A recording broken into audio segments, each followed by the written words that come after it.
we are actually just now beginning part two. You successfully completed part one. And in part two, we're going to talk about the roots of addiction. And so this is going to be the last section. We were just kind of laying out the groundwork for abuse and addiction. And now we're going to talk about the roots of addiction and really identifying where it comes from at its core. So this is going to be a fantastic conversation. I'm really excited about it. I think it's going to be really formative for everyone involved.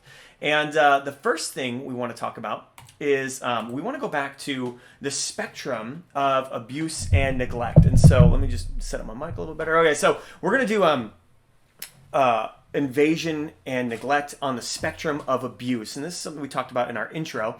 But essentially, abuse happens when there's a good, solid, middle line of where something should be. So we're talking emotional, physical, spiritual, and sexual, right? There's a right place for those things. And when people invade one of those areas, that's abuse. When people neglect one of those areas, that's abuse. And so we talked, at length previously about the spectrum of invasion and neglect that happens when abuse happens through that. Now, what's important to know is we're going to talk about family dynamics today, and we're going to talk about boundaries within the family. And when boundaries are set, boundaries can be too loose and they can be too rigid. So we want to spend some time talking about what happens when boundaries are too loose or too rigid. How does that feed into the spectrum of essentially abuse with invasion and neglect?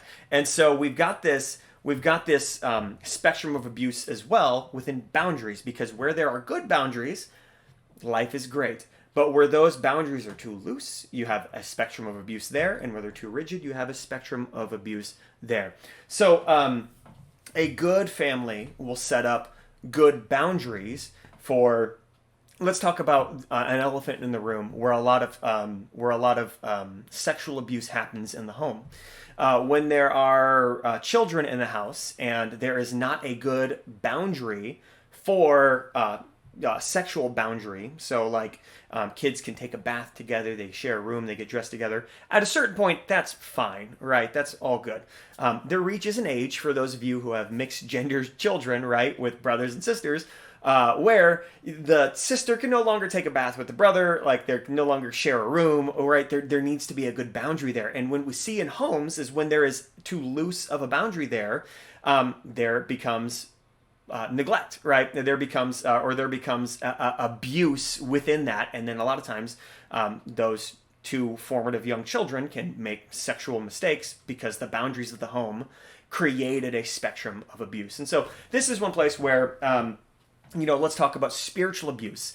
Everyone has heard the stories. Hopefully we don't hear these too much in a day, but it's like a kid didn't read his Bible, so he gets, taken out back and beat within an inch of his life.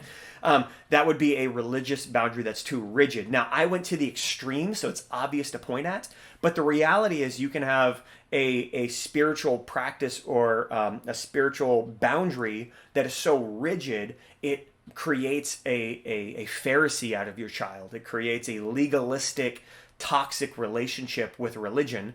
And unfortunately, that's why we have the term pastor's kids, because we see this in a lot of pastor's kids where the pastor's got a lot riding on him to manage his family a certain way. And so he's got to, get his very little ducklings in a row and like, all right, kids, we're going to church because we got to go to church because I'm the pastor. So we're going to church.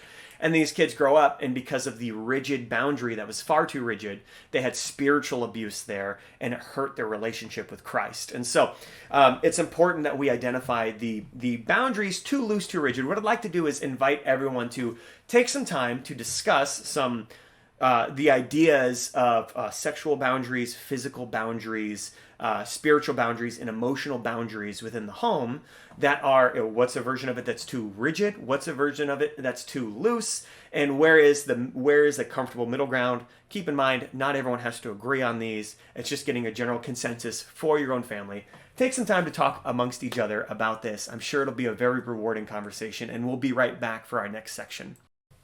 All right, hopefully everyone has had a fantastic conversation around the spectrum of abuse within boundaries too loose or too rigid. Moving on, we're now going to talk about the various practices that we establish in our families. And when I say practices, I mean that these are things that families fall into, and they don't necessarily mean to, but it does actually become kind of the law of the home. And so there are essentially geez, how many are these? Five of these that we're going to talk about. So, and there could be many more. These are just some generic starting ones. Identify more throughout your life, but practices that families establishes: don't talk, don't feel, blame others, minimize, and deny. Let's talk about some of these on their face, and then you guys can spend time talking amongst each other about these. So, don't talk. We have one thing in a family. I remember being in a home and seeing a very uneasy situation happen, and the father of the home kind of exploded, and he kind of made everything very uncomfortable for everyone. And just trying to help, I confronted him on it, and I said, "Hey, that was really awkward. What just happened there?" And he snapped at me, and he said, "You're not a part of this family. You're not part of the conversation. Don't say anything. Stay quiet." I was like, "All right, well, there it is."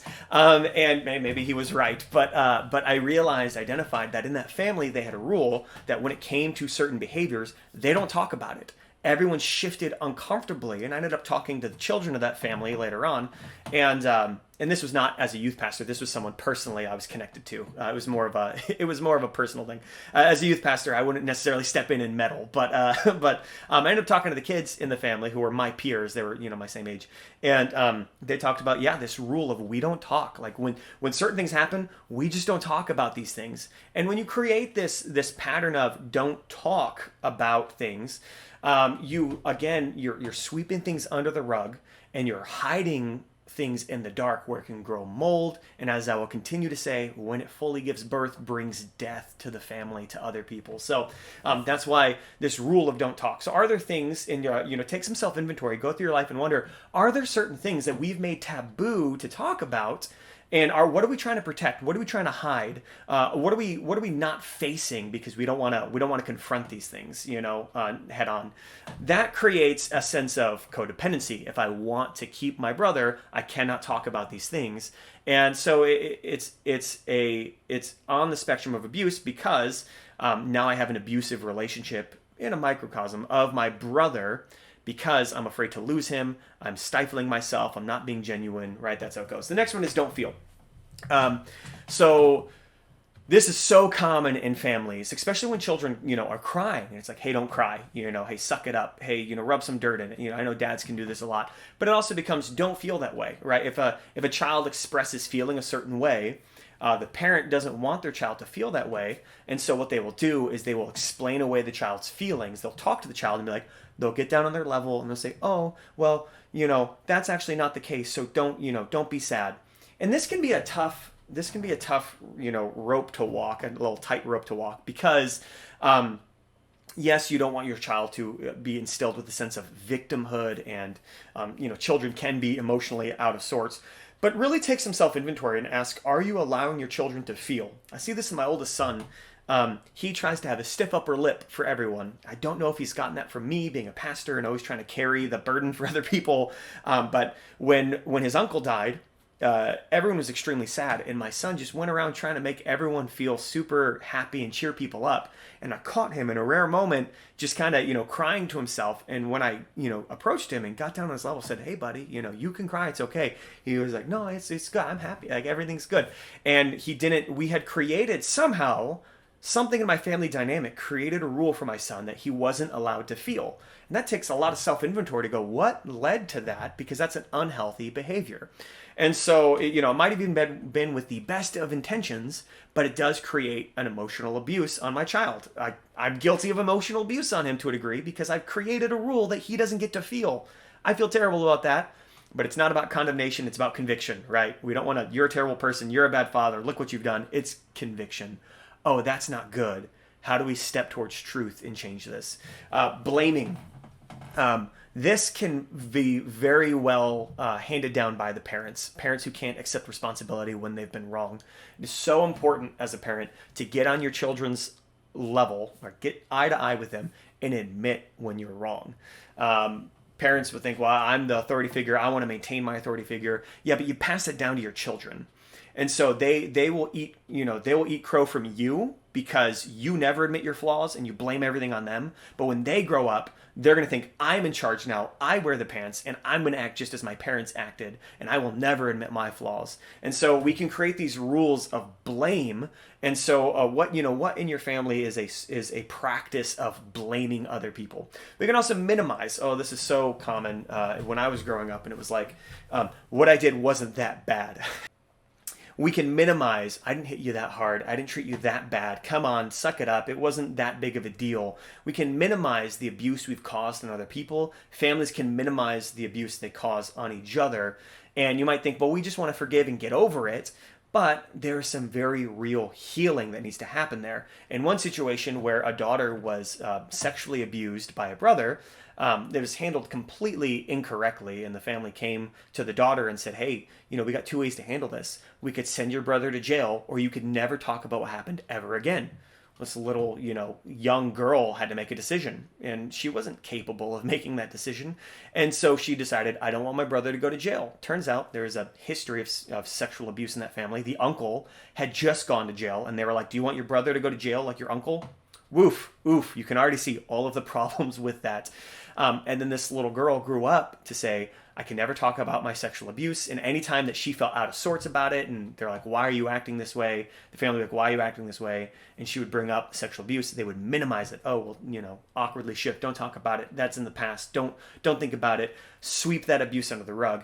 And great harm came much later in life to or from that situation, from that scenario. It did give full birth to death in that scenario. So definitely not a great thing to have a practice of minimizing. And then there's, so minimizing, and then there's denial, which is very similar, but it's on a more extreme. And it's instead of it wasn't that bad, it didn't happen at all. And that can be really hurtful. And sometimes the abuse or addictions that we have caused or suffered, and in our addictions, we've abused other people.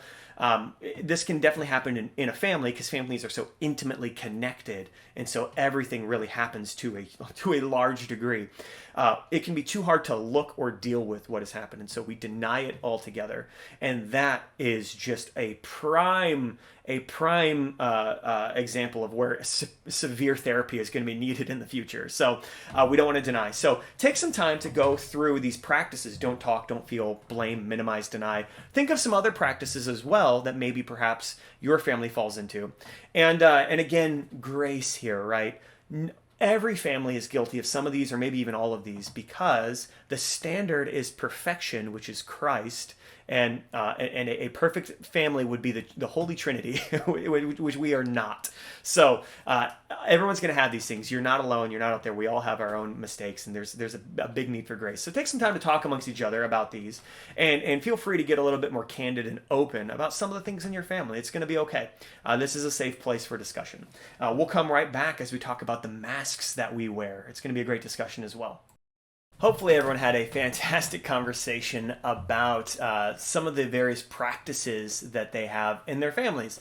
Hopefully it's been, you guys have come up with some of your own. You've been able to think about and identify some of the issues that have gone on in your homes that you've grown up with. What have you perpetuated? Where have you been successful, right? Where are some things where perhaps you did that growing up and you no longer do it in your family? So good on you. Next, we want to talk about masks we wear within the family dynamic. And so, one big thing that we do is we have a variety of masks that we wear, roles that we play, essentially. And we're going to talk about some of these. There's 8 of them we're going to cover, but there can always be more. Of course, these are just, kind of some common ones out there. So first we'll start, and I'll cover a lot of these through my context and how I've seen them. And the reality is no one wears one mask. Sometimes people wear multiple masks at once. Sometimes we switch between masks in the way that happens. So the first one we'll talk about is the hero. The hero has the burden of legacy. This is the kind of person that everyone tells stories about. Oh, they're so smart. They're so successful. This is the guy. And that can be difficult. They're always feeling like they're only as good as their last achievement. Some of them can deal with imposter syndrome, because a lot of burden is put on them to maintain being that hero for the family, the one everyone tells stories about. And so they feel like they have to remain successful to hold that mantle of hero. Parents can do this to their children very accidentally because they're very proud and loving of their children. But when you continually applaud your child's successes, they begin to think that the successes are tied to your love. Right. I love my child so much. They're so smart. They're so talented. Right. They've accomplished this. They're an honor student. Right. All that kind of stuff. And the child can begin to think, what if I wasn't talented, or what if I'm not an honor student? Right. What happens if these accomplishments disappear, or if I get bad, or if I don't even want to do them? Right. Like what if there's a star, football player and in the family, and he actually hates football, so that can be a heavy burden to bear. The hero is generally praised by the entire family, and that burden of praise can actually be a heavy burden. But the opposite of that is the scapegoat. You can wear the mask of the scapegoat. The scapegoat in my family was definitely my father, who, it was my mother. My mother was very quick to be like, publicly like, he's an idiot. He made all these problems. And to this day, it's very common to be having a family interaction and see if anything's going wrong, it's my dad's fault. He didn't make a smart decision. One time he ordered pizza and the pizza delivery was late, and it was like, why in the world would you ever order a pizza? And I'm sitting there going, I order pizza all the time. Why are we blaming him for ordering a pizza to be delivered? And so, anyways, a scapegoat has the burden of carrying all the problems of the family and being blamed for all of them. That's a terrible mask to wear. Next is the mascot. The mascot is they have the burden of healing through levity.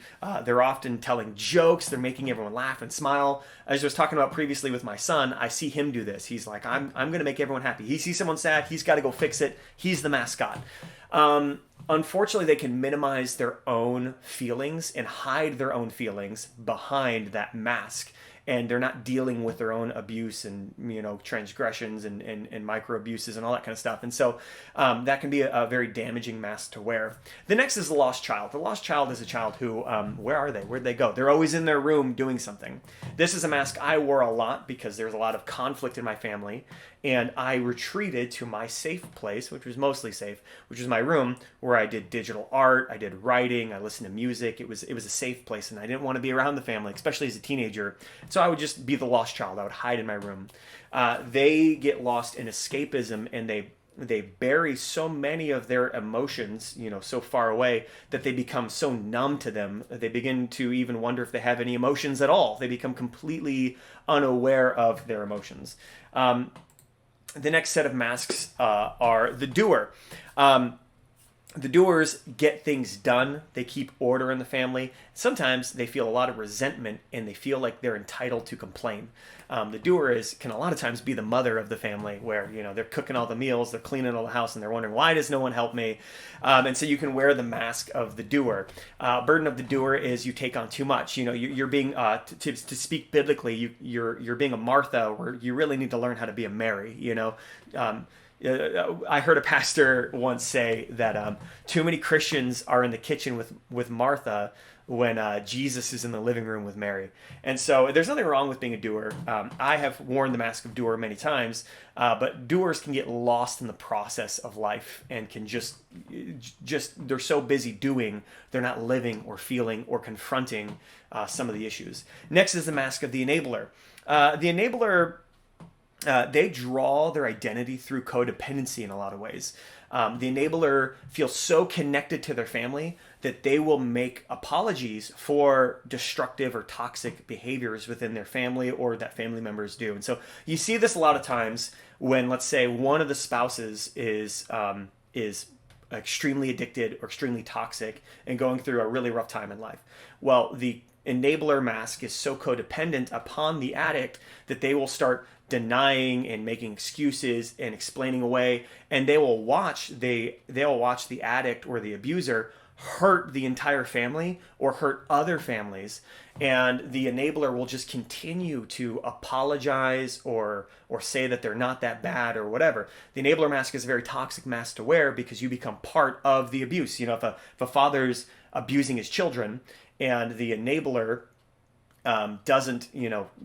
doesn't stand up to the father because they're wearing the mask of the enabler, then they're part of that abuse and addiction. Same thing as I talked about previously with the family that was minimizing or even perhaps denying the sexual abuse in the family because the parents wanted to protect the son. They became enablers. They wore the enabler mask, and they enabled the abuse of their daughter, and so that was very negative. Next is Little Princess or Little Prince. This is the sweet little baby boy, right? I definitely wore that mask, or that mask was put on me. It was like, here, wear this little princess mask, wear this little prince mask, and here I am, trying to find my identity, trying to grow up, trying to explore the things of the world. And it was just like, hey, wear this mask. You are the little princess. And so the little princess learns how to smile, how to behave, how to be good for the family, how to dress well. I see this in a lot of women in the family. The young girls of the family. Oh, she's so beautiful. She's so wonderful. She's our little princess. And to a degree, there's nothing wrong with that, but there reaches a point where that becomes their identity, and that's bad, because what happens when they get old? What happens if they're in a horrific accident and they're disfigured, right? And their whole worth and self-value are in that mask of being the little princess. It can be very negative and toxic for people to be forced to wear that mask. So, parents, be careful in that. Show some judgment and wisdom there. And the last one we're going to talk about today is the saint. This is a mask that I have, worn. It's very common among pastors and religious people, but it's typically the religious leader of the family or the most religiously inclined person of the family. And the saint becomes, they're a lot like the hero of the family where, as we talked about, like the stories are told about them, they're lauded, but it's more focused on spirituality. The saint carries the burden and a lot of times the burden of religious abuse and addiction, because they can become religiously addicted. They may be dealing with religious addiction, and then they're applauded for their religious addiction. And that, you're so holy, you're so, what can be very much like a Pharisee with legalism. They look, oh, you're so holier than that. You're so great and structured and wonderful. You're always reading your Bible. And we want people to read their Bibles. We want them to pray, but not out of legalism, not out of law, not out of compulsion. We want people to do that because it actually helps their walk with God. And so we don't want religious addiction. And so the saint can got to be pushed in and cornered into religious addiction and can suffer religious abuse through that, because the family, it can be where the family turns to them for advice or counseling when they shouldn't be. When the saint of the family is a child, that can be emotional abuse or even spiritual abuse, but very, very commonly emotional abuse, because the family will turn to that child for prayer and advice. And it sounds crazy, but I've seen it. And then that child is carrying a burden that they're not meant to carry, right? They're not there to carry the burdens of the family. And so that can create an abuse within itself. Take some time to talk about these masks, right? We'll go over them one more time. We've got the hero, the scapegoat, the mascot, the lost child, the doer, enabler, little princess, and the saint. These are the masks we wear. There's many more masks. So come up, if you've thought of some other masks, share them with the group. Talk about them. What masks do you wear? I've worn at least 8, I've worn at least all 8 of these masks probably at different points in time. And so, but which are more common to you? Let's have a great discussion about that, and then we'll circle back for one last little goodbye. All right, hopefully you guys had a great conversation about the various masks we wear. Our last topic for this week is we're going to talk about humility versus shame. Now, we're going to talk more about shame in the weeks to come, but shame is the enemy of healing. Shame puts you in a cave and tells you to never leave that cave ever. You want to leave that cave and do the work of healing. But humility is, I've heard some people call it godly shame. I didn't really like that terminology. I think shame is always a negative term. I think there's no place for shame in our lives. But humility is a better term for godly shame. Humility is present when we honestly know our God-given talents, human limitations, and need for God and other people. So humility is not shame. There's a little bit, there are two sides of a coin. There's a little bit of a dichotomy between the two. Shame is bad. Shame says, shame on you, sit in your cave, think about what you've done, and it rubs your nose in it. Shame says, you are not good, you're good for nothing, and you can't do it. Humility says, I'm a sinner saved by grace, and I need God, and I need people, and I have limitations. But it also says I am beautifully and wonderfully made. I am capable of enough of much, and God sings praises over me. Right. So there is a difference between humility and shame, and that's going to be really important for the process, especially as you talk about these family practices and these masks that we wear. You know, the various family dynamics, the spectrum of boundaries where you've been too rigid, boundaries where you've been too loose. It's going to take humility to acknowledge these things, but we're not calling you to shame, right? We want you to have humility to grow and change and admit your faults and your failures and where you've been bad. But we're not calling you to shame and feel shame about it, right? There's no condemnation in Christ, right? So take some time to talk about these things. But before you do, let's talk about homework, because this is it for me today. Take some time this week to examine and journal out the practices and masks, both currently and throughout your life. So think about the practices and masks that you have currently, and as you've seen them throughout your life. How have you been affected by them? How have they? What kind of abuses? And again, why do we dwell on these things? Because we want to call out where abuse has been, so we can eradicate the abuse. Now, you can't really, it happened. There's going to be something, from it. But we want to take it head on. We want to address it. And we want to, basically restore those areas of our lives where there's been abuse. And so we have to journal about these things. We have to think about these things so we can give them to Christ and have them actually healed. And they're not going to continue to be buried as they have been for days, months, weeks, years, eternities, right? So, guys, thank you so much for joining us in week 4 as we've talked about the family dynamics and abuse and addiction through family dynamics. I hope you guys have been blessed by this. I hope you guys have a great prayer time. And God bless you guys. I will see you next week.